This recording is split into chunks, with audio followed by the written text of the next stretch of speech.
Welcome to C Programming Tutorials. This is a production of YouTube channel Learnorama and the Facebook page Awesome C Programming Tutorials in High Def. If you haven't subscribed to the channel yet, I would recommend that you do so, I would also recommend that you become a fan of the Facebook page as well. Today's tutorial, we are going to learn about how to write to files.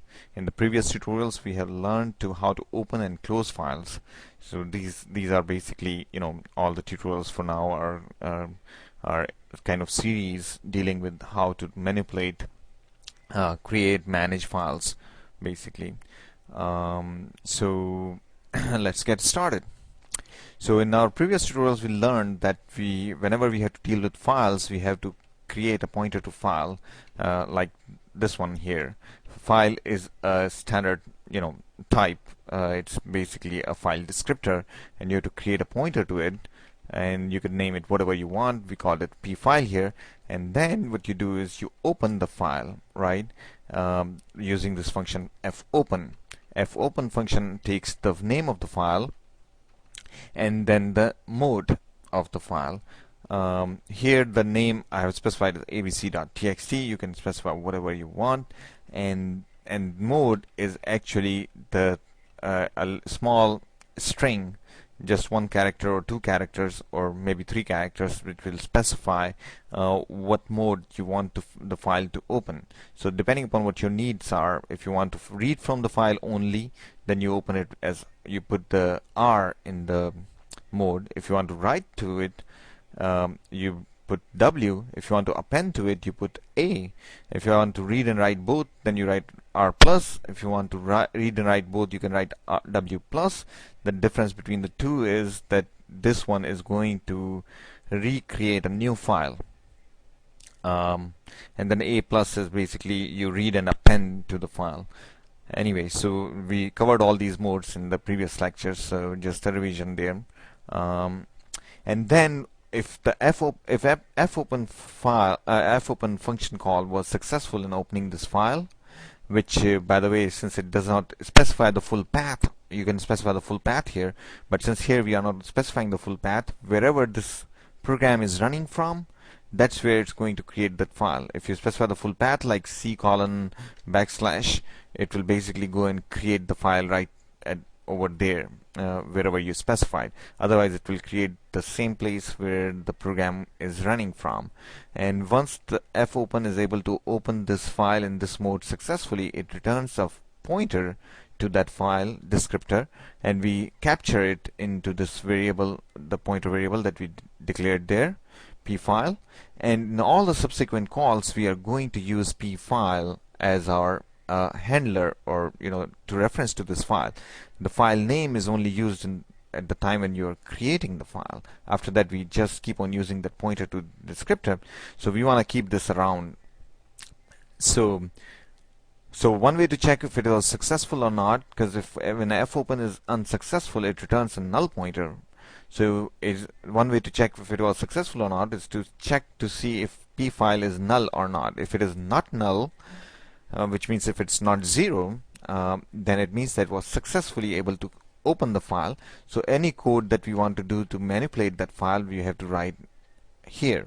And then when you are done manipulating that file, we have to do is to close the file using fclose function, and all we have to do is to pass that pointer so that it can close that function, close that file.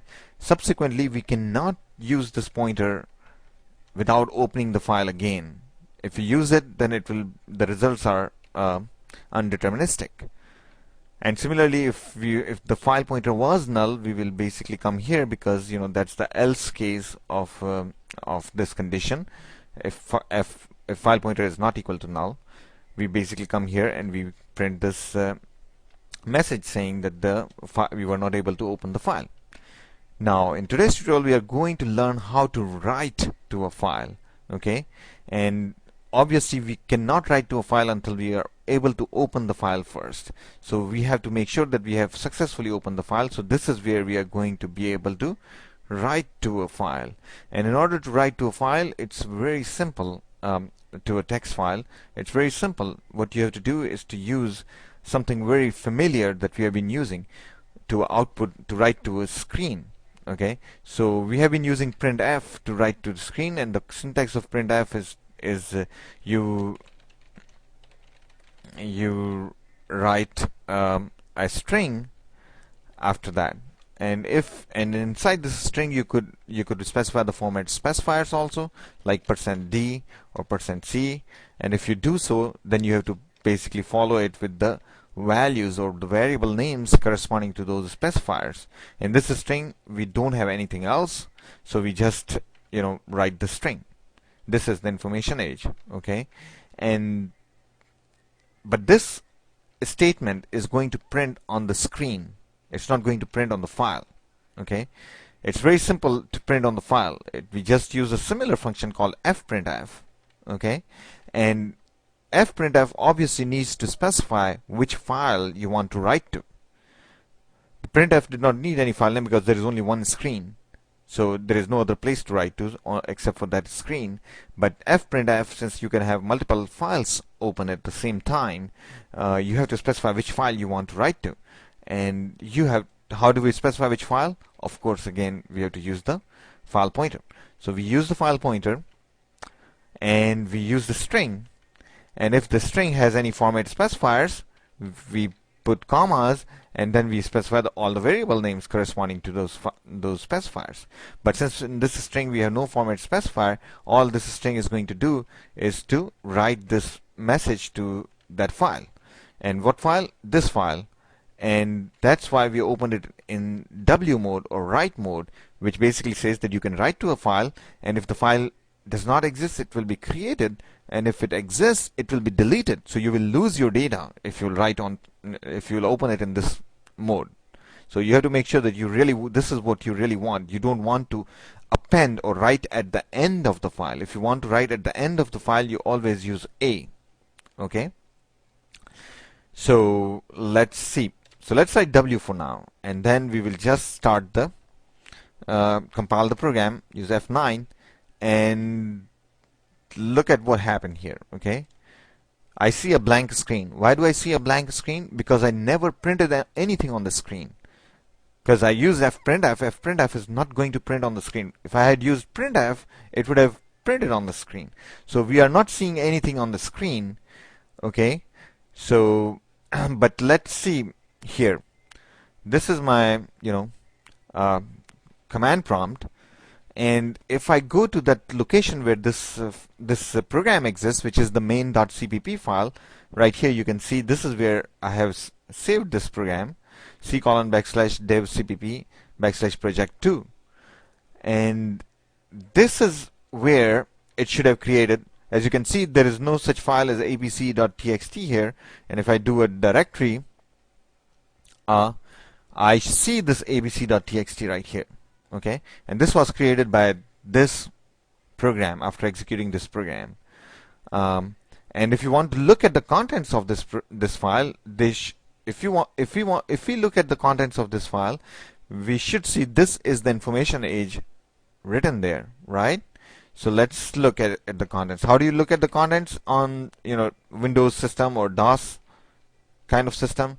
Is type and then followed by the name of the file. Okay, and there we go. We see that this file has this written. This is the information age, which we just wrote. Now what's going to happen if I run this program one more time? See, nothing happened on the screen, but let's look at what happened here. Nothing. It's the contents of the file are still the same. So what happened to this program execution? I just ran this program one more time, but nothing happened. Well, actually something happened. And what that something was? When we opened that file, we opened it in W mode, which is the write mode, which basically says that if the file exists, it will be deleted.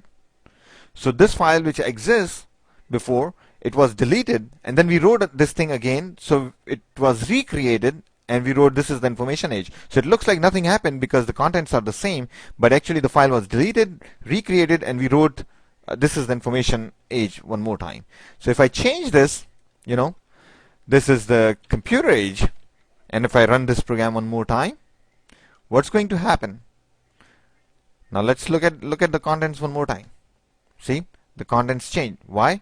Because this old file was deleted when we opened this file, and we wrote this is the computer age on this new file, which happens to have the same name, and this is what we see here. So we will continue with this fprintf in the next video. Thank you so much.